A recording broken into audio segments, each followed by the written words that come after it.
देखिए सोने और चांदी की जो कीमतें बढ़ रही हैं, मतलब ऑल टाइम पीक्स पर चली गई हैं। इसके लिए हम सरकारों को भी क्रिटिसाइज कर रहे हैं, लेकिन असली वजह क्या है जरा उस पे भी बताइए। और क्या अभी मतलब भविष्य क्या है इसका, अभी और बढ़ने वाला है, अभी लोग और परेशान होंगे या फिर क्या हो सकता है? देखिए, सरकार को दोषी ठहराने का कोई अर्थ नहीं है, क्योंकि इंडिया में ना चांदी होती है ना सोना होता है। मेरे प्यारे 4 PM के दर्शकों, आपकी जानकारी के लिए बता दूं, विश्व मतलब धरती के नीचे 1 बिलियन टन जो है ये चांदी का खजाना है। इस 1 बिलियन टन चांदी के खजाने में 200 मिलियन टन, 1 बिलियन में 1000 मिलियन होते हैं, ठीक है। तो 200 मिलियन टन यानी लगभग 20% चांदी का खजाना जो है वो एक ही राष्ट्र में है, जिसका नाम है चिली, जो लैटिन अमेरिका में है, साउथ अमेरिका में। उसके बाद विश्व का जो दूसरा सबसे बड़ा खजाना है लगभग 150 मिलियन टन का, वो है Congo, democratic Republic of Congo, जिसको हम लोग जायरे के नाम से भी जानते हैं। और तीसरा ये अफ्रीका में आता है। और तीसरा जो सबसे बड़ा खजाना है वो एक और छोटा सा राष्ट्र है, पेरू। पेरू जो कि लैटिन अमेरिका यानी साउथ अमेरिका में ही है, वहां पे 120 मिलियन टन का खजाना है। तो यदि हम ये 200 और 150, 350 और 120, 470 यानी लगभग 1000 मिलियन टन में 470 यानी 47% जो सिल्वर का खजाना है वो अकेले यही 3 राष्ट्रों में है। उसके अलावा अमेरिका में 80 मिलियन टन है और रशिया में 90 मिलियन टन है। तो कहने का अर्थ है कि इंडिया में कोई चांदी का बहुत बड़ा खजाना है नहीं, पहली चीज। दूसरी चीज, आप लोगों को यह पता होना चाहिए कि चांदी जो है मेनली ये जब कॉपर और जिंक की रिफाइनरी होती है स्मेल्टिंग प्रोसेस द्वारा, यानी जब कॉपर के लम्प्स, कॉपर ओर से जब कॉपर बनाया जाता है स्मेल्टिंग प्रोसेस द्वारा, स्मेल्टिंग यानी SMELTING, आप लोग पढ़ लीजिएगा, तब चांदी निकलता है। चांदी को जमीन को खोद के जैसे गोल्ड निकलता है उस तरीके से चांदी की खुदाई नहीं होती है।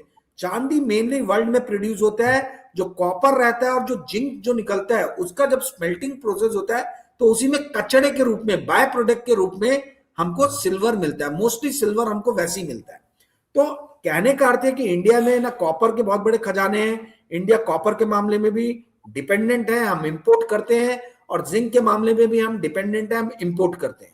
इंडिया सिर्फ स्टील और अल्मुनियम के मामले में कुछ हद तक जो है वो आप कह लीजिए कि धनवान है, क्योंकि बॉक्साइट ओर इंडिया में बहुत ज्यादा है और आयरन ओर भी इंडिया में बहुत ज्यादा है। बॉक्साइट से अल्मुनियम बनता है, आयरन ओर से स्टील बनता है।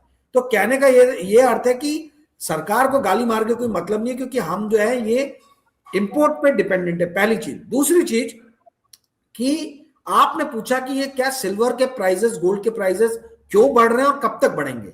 दोस्तों, जब तक जियोपॉलिटिकल अनसर्टेनिटी रहेगी, जब तक विश्व में युद्ध की स्थिति, टैरिफ की स्थिति, ट्रेड की स्थिति तेजी से बढ़ती रहेगी, जब तक अमेरिका का डॉलर जो है वो कमजोर होता रहेगा, तब तक हम देखेंगे कि सिल्वर और गोल्ड के प्राइसेस ऊपर बढ़ेंगे। सिल्वर और गोल्ड के प्राइसेस जो पिछले साल तेजी से बढ़े हैं, उसमें बहुत हद तक रीजन रहा है करेंसी डिबेसमेंट का, डॉलर डिबेसमेंट का, यानी डॉलर कमजोर हो रहा है दूसरे करेंसीज के मुकाबले। ये दुख की बात है कि पाउंड के मुकाबले, यूरो के मुकाबले, स्विस फ्रैंक के मुकाबले डॉलर कमजोर हुआ है, पर भारत के रुपया के मुकाबले बहुत मजबूत हुआ है। तो इससे आप समझ सकते हैं कि हम लोग कितनी दयनीय स्थिति में। खैर, बाद में कभी और उस टॉपिक पे बात करेंगे, पर कहने का अर्थ ये है कि करेंसी डिबेसमेंट पहली चीज, यानी डॉलर का वीक होना पहली चीज। दूसरा, जियोपॉलिटिकल अनसर्टेनिटी। और तीसरा चीज ये है कि world over central banks interest rate कम कर रहे हैं। जब कभी भी इंटरेस्ट रेट कम होता है तो उस टाइम में भी गोल्ड और सिल्वर के प्राइसेस ऊपर बढ़ते हैं। इसको बुल स्टेपनिंग या बियर स्टेपनिंग कहा जाता है। यदि आपको डिटेल में इस चीज को समझना है तो मैंने आधे घंटे का एक वीडियो बनाया, कल ही डाला है मेरे channel current unplugged by Rajeev पे। आप समझ सकते हैं कि चांदी के दाम, सोने के दाम कैसी परिस्थितियों में ऊपर जाते हैं, बढ़ते हैं। तो ये 3 मेन कारण है जिसके कारण ये प्राइस ऊपर जा रहे हैं। सेकंड पार्ट जो आपका है कि ये क्या आगे बढ़ते ही जाएंगे, ये डिपेंड करता है कि क्या डॉलर वीक होता जाएगा, ये डिपेंड करता है कि क्या जियोपॉलिटिकल अनसर्टेनिटी, ये लड़ाई झगड़ा बना रहेगा, ये डिपेंड करता है कि क्या world over central bank interest rate कम कर रहे हैं। यदि ये तीनों कंडीशन होती है तो गोल्ड और सिल्वर ऊपर ही जाएगा। परंतु जियोपॉलिटिकल अनसर्टेनिटी खत्म हो जाती है, यदि डॉलर स्ट्रांग हो जाता है वीक होने के मुकाबले, तो गोल्ड और सिल्वर के प्राइसेस धराशायी हो जाएंगे, तेजी से नीचे आएंगे, बढ़ेंगे नहीं, घटे जाएंगे। या फिर यदि सेंट्रल बैंक्स इंटरेस्ट रेट बढ़ाना चालू कर देंगे, उस परिस्थिति में भी सोना और चांदी के दाम धड़ाक से नीचे गिरेंगे।